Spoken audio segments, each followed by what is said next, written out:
I'm Tawanda Hitchcock, a student liaison for the College of Engineering ENGAGE program.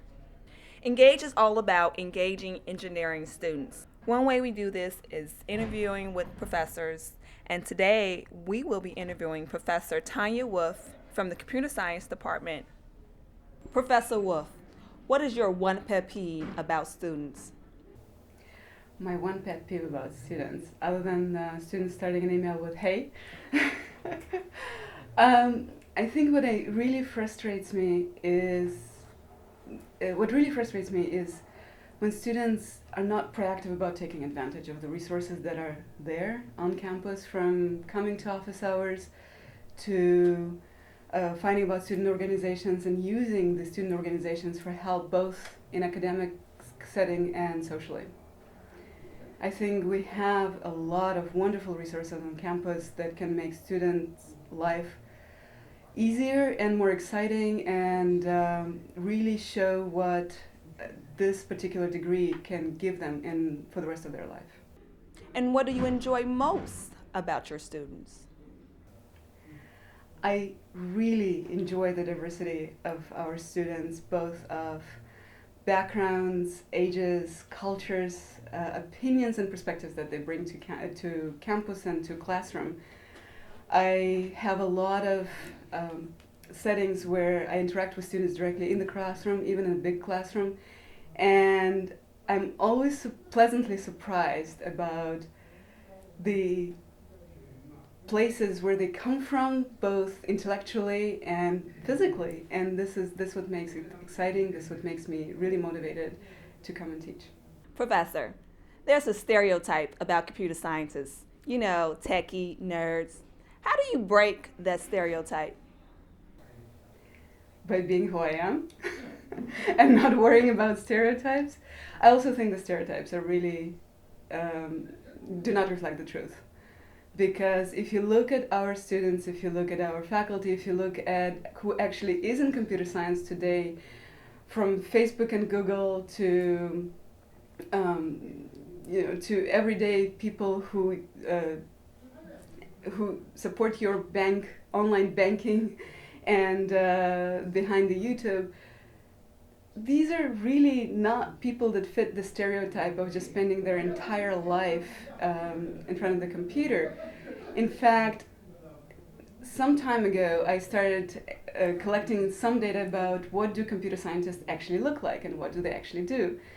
And one of the things that surprised me that they do pretty much everything, from martial arts and playing musical instruments to dancing salsa. I dance salsa, and one of the statistics that I have now been informally collecting is that about a third of guys in salsa, from New York to Albuquerque, from London to St. Petersburg, Russia, black, white, Latino, are engineers.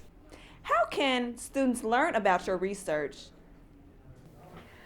By going to our website, compbio.cs.uic.edu, by going to our Facebook, Computational Population Biology Lab, by coming to our lab meetings, by talking to me, to my students.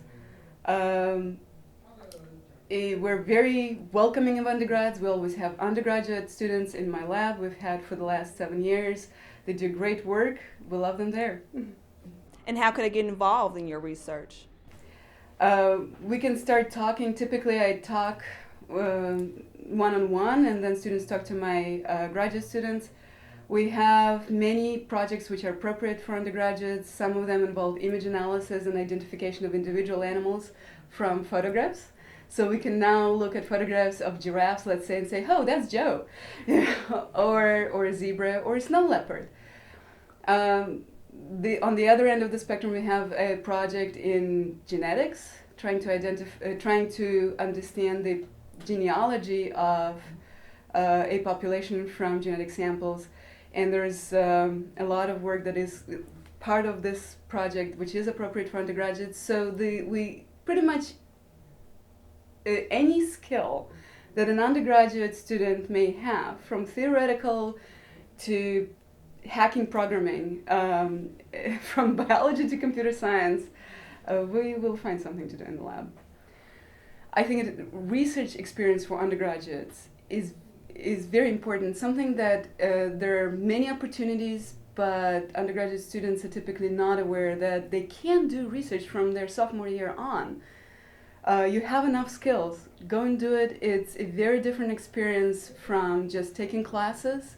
It allows you to do things beyond the classroom, beyond sort of the just solving problems, yet in a setting where you not necessarily would have even these kinds of experiences, even if you do an internship somewhere in industry, but it is valued extremely even if you're not thinking about doing graduate school and going into research. So there are many opportunities, many labs on campus, and there are formal settings, programs in other universities for the summer where undergraduate students can go and get research experience. You received the Graduate Mentoring Award. How do you think the mentoring affected your students?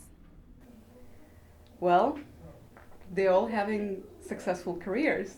So I would like to believe that I played a part in their success, but certainly I started with very good material. What strategies did you implement for your student success? Building a collaborative, creative, vibrant, supportive lab. So it was very important for me to have this environment where students feel intellectually safe to explore ideas, to throw out anything they're thinking about and have feedback, and have immediate group of people who are interested in the same kind of things but can provide different perspectives and are always there. Professor Wolf, what is one thing that you observed at UIC that was not a part of your college experience? Well, I didn't do my undergraduate in the United States, so pretty much everything at UIC was not a part of my undergraduate experience. I had a very different undergraduate experience in Hebrew University in Jerusalem in Israel. But I think one of the biggest differences is I didn't need to do gen ed. I didn't have gen ed requirements, so my entire degree was focused on computer science and mathematics, which on one hand makes it a very academically rigorous experience, but on the other hand, I think there is something to be said for the social aspect of education and for the broader education beyond the immediate discipline. And I think later on, by the force of my personality and by my personal curiosity, I made up for that lack of gen ed requirements by reading and talking and interacting. But I think it is good. Now, a question from a student. Okay, one thing that I would ask for from professors is just to be available to students. I've been in many situations where their office hours conflicted with other classes, and I would email the professor asking them if I could come at a different office hour, and they would just totally ignore me or say that they weren't available, which doesn't make sense because it's not like I'm going to miss a class to meet with the professor. So yeah, I would just say for professors and TAs just to make themselves available for students who really need and want help. I absolutely agree. We always try to have meetings available by appointment, so emailing a professor is a good start. Of course, you cannot do much if the professor is ignoring or maybe missed that email. But TAs are typically a better bet for answering emails. We now use Piazza as a forum for online questions and answers. So peer students often, your peers in the class, other students often will post answers before TA or faculty can do that. But certainly if you send an email and the first email is ignored, persist and send the second one. This is part of our job. Supporting you in your academic sort of setting, answering questions in the class, helping you in the courses. This is what we do, this is what we're paid to do. Professor Wolf, Berger-Wolf. I want to thank you for the interview today.